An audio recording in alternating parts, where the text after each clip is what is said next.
Hi, it's Andy, and it's a sunny day here in North Cornwall, and I'm going to go down to Bude and have a little splash around in the sea. Now, the surf isn't up to much, but I'm taking a very old, shall we say, Widemouth surfboard down, and on top of that, a paddleboard come stand-up surfboard, which I've kind of made out of an old sailboard, which somebody was giving away for free on a free site, and I'll let you have a look. A dear friend who's actually retired now had this surfboard, which is one he kept at his house. He'd just lend out to people.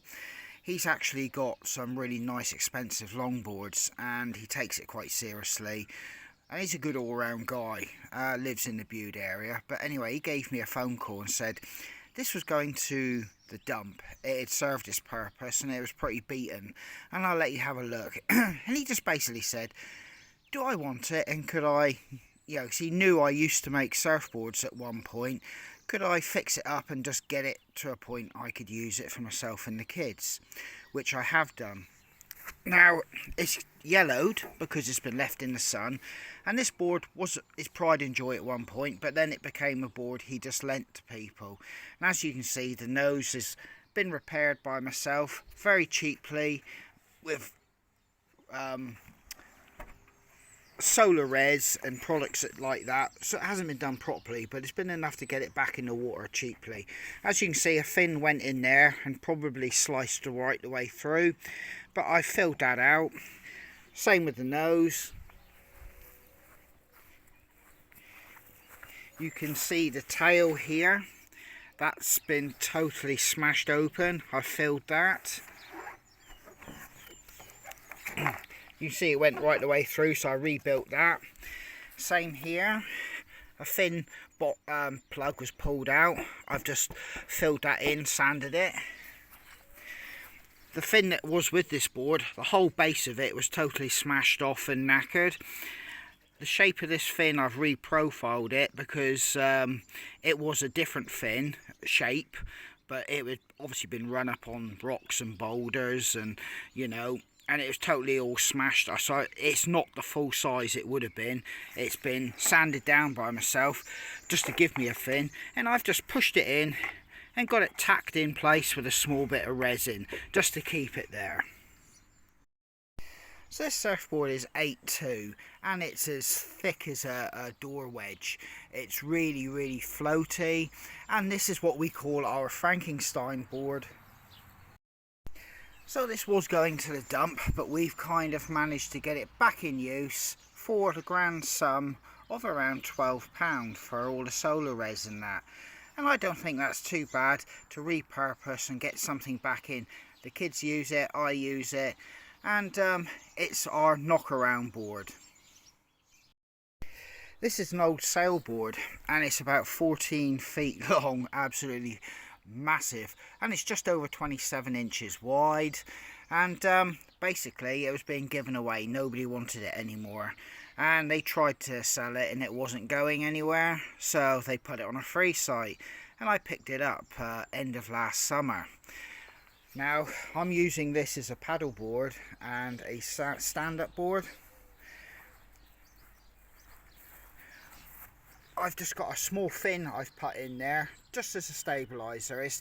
This board will never be used for anything of a performance nature. It's just to play around in the shallows and a mess about. I've stripped all the other components off it which were to do with it being a sailboard. As you can see how thick it is really thick. But that fin will just give enough stabilisation in very small open water conditions. As you can see, I've stripped the complete setup off this that would have enabled it to be a sailboard. But yeah, I'm going to take this down and have a little play with it today. So while I'm down the coast, the kids will be in this lazy spa that we've put up and are using, and it's going to be a nice glorious day for them, but it's still reasonably early and they're getting themselves together. But yeah, while I'm down having a quick play in the ocean, they'll be in that. But as you can see, it's a really nice day out there. I just pulled over and I'm at the top of the hill just coming out of my village, and I can look in all four directions and it's a glorious day. So I'd just like to show you because you know, I always come over this hill and it's spectacular in every direction you look, and I'll just show you. So coming up over here, I'll just show you over the top of this gate. We've got the sun, be looking at it from this direction. You got Kit Hill over there, and with that blue sky, everything about that says a British summer. So looking down the road, you can clearly see Dartmoor there, and you can see the lowland before it reaches it, and that's a good portion of Devon and Cornwall there, and it looks absolutely gorgeous. You just couldn't want a better view. So walking up this road here, you can just see Sharp Tor and dropping down into my village that way. But come to this gate here, we've got the sun behind us, and you can see the high ground, Caradon, sweeping around to Pensilver, and all that open green British countryside. And moving directly across from that gateway into this field, wow, that is just absolutely stunning, absolutely stunning. Field of crops, blue skies, the greens. It's an absolutely corker of a day, and this is why I love living where I do. And that's my chariot for today, and she's fully loaded up for the beach, so I'm leaving all this behind to go to the coast. I've just pulled over again. I'm on a little lane that's heading over towards Widemouth, and behind me you can see the sea and where the green of the Cornish countryside rolls down to the beaches. Now this is fantastic weather, fantastic views, and you couldn't wish for anything more. That is absolutely stunning.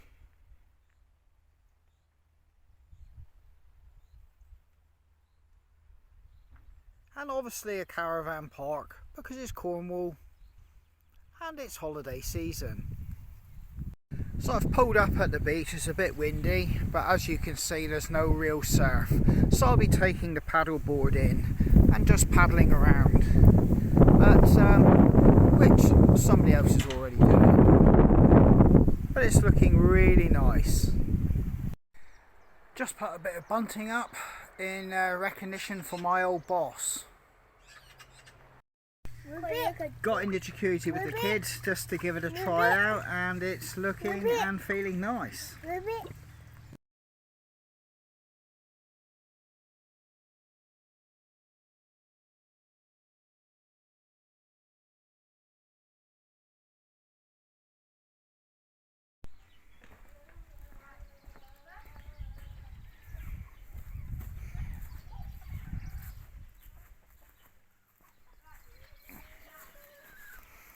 Right, we've got the fire pit ready for tonight. We're having a few drinks down here after we get back from lighting a beacon in our local parish.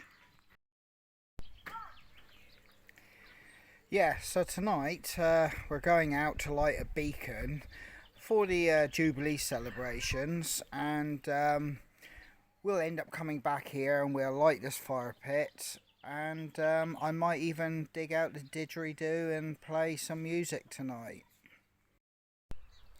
So there's a variety of things that are actually happening within the surrounding parishes, and indeed we're going to be going to our kids' school. They're holding a celebration, so it'd be nice for them, for all the kids to get together and do things.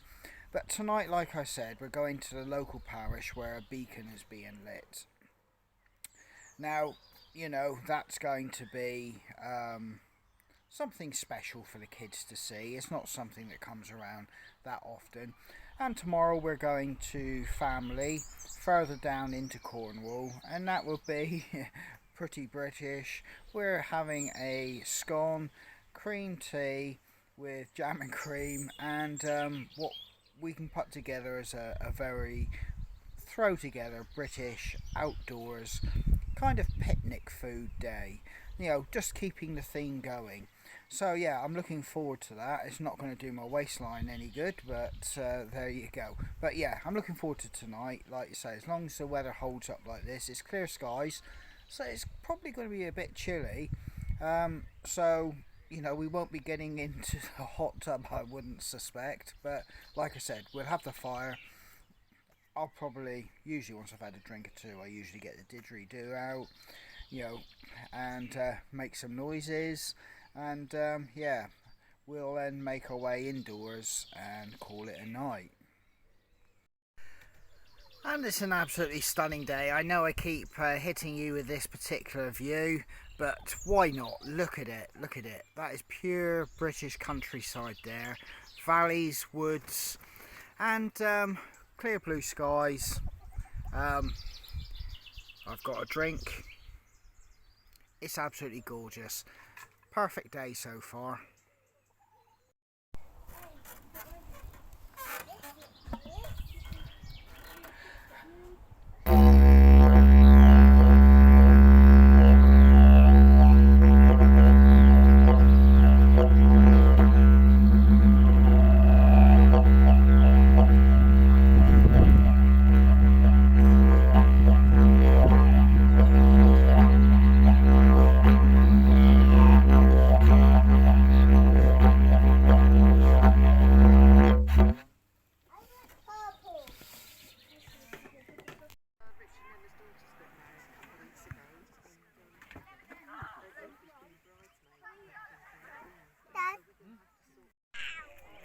Why do we not bring chairs, only one chair?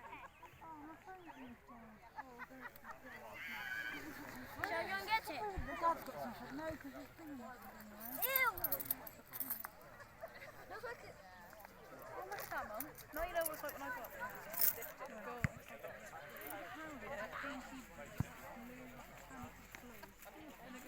Mum? I put it on your face. Mum, we should have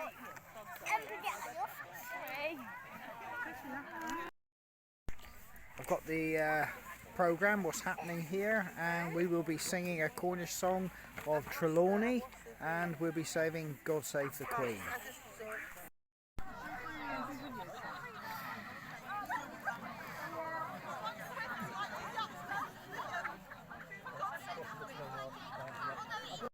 Gracious Queen, long live our noble Queen. God save the Queen. Save our victorious, happy and glorious, long to reign ever us. God save the Queen. Just gifts and share on her to praise to pour. Long may she reign. May she live and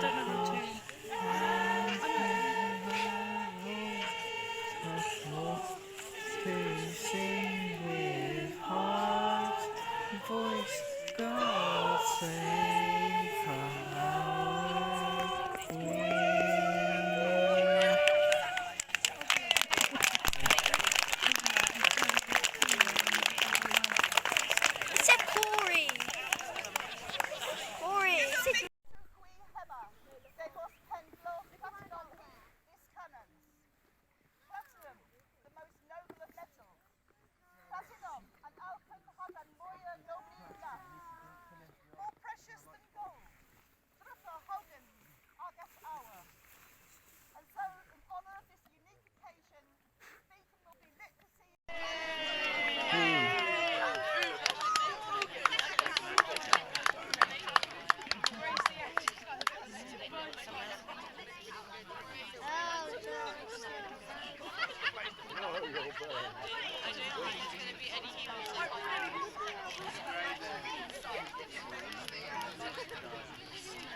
God save the Queen. In a far off parish you can just see their beacon lit and it's roaring on a hilltop over there.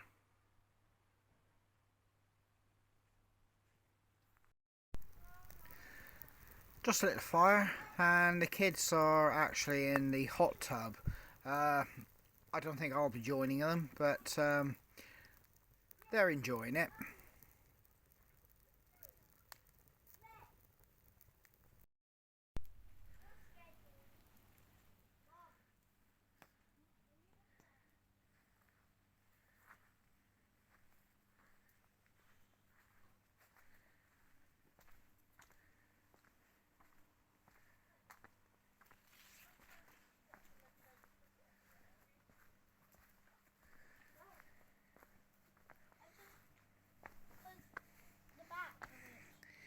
Is it cold or is it hot?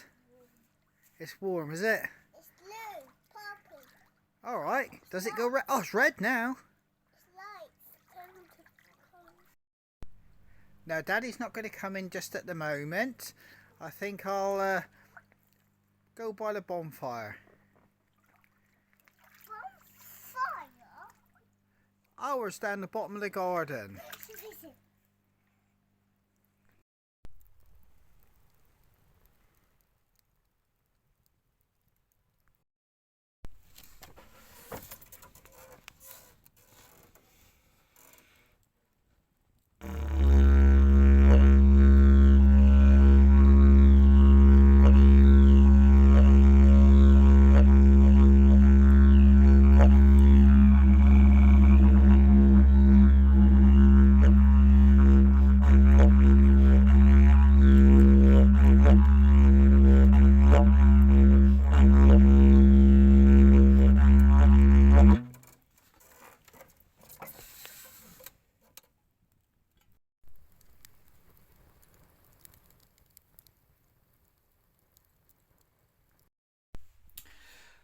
Well, that concludes our day. I've seen pretty much the last of the actual fire that we got here in the fire pit burn out. It's just embers. And I've had to draw a close to me messing about the didgeridoo because obviously it's neighbours. Now, like I said, it's been a very pleasant day. We've all enjoyed it, kids included. And it was nice that our beacon that was lit, a lot of it was said in our native Cornish tongue, because Cornwall has its own language, if you're not aware of it. And Cornwall does have minority status, so that obviously comes with its own language and culture and customs. So that was added to this Jubilee celebration as well, which was a nice touch, and that is hence why we sung Trelawney. And obviously we then did the rest of the Jubilee celebrations in timekeeping with all the other festivities that were taking place throughout the country. You did actually see in the very distance, possibly a good 6-8 miles away, another beacon lit by another parish community that were celebrating in the same style as you saw us celebrate, and it's all the small communities coming together, celebrating. They're lighting their beacons, and that's what's happened over Cornwall, Devon, the southwest, and throughout the country. And it's been quite spectacular, and it's been nice to feel part of it. But you know, like with everything, it has to come to an end, and our day has come to an end here. The kids have gone inside. They're asleep by now. I've seen the last of the fire, and I've been reflecting on things myself, and yeah, it's time for me now to go in. So I'm going to draw this kind of a different video for me, or vlog, or however you term the terminology. I'm not fully up to speed with YouTube terminology, but however I've recorded it, it's been slightly different in the vein of how I usually do things. But I hope you kind of seen what we done here today and got the measure of it, and kind of got a little bit of sense of our family togetherness through doing these sort of things. Okay, well, that's Andy from Folklore Hiking Sticks, and I hope to catch you again.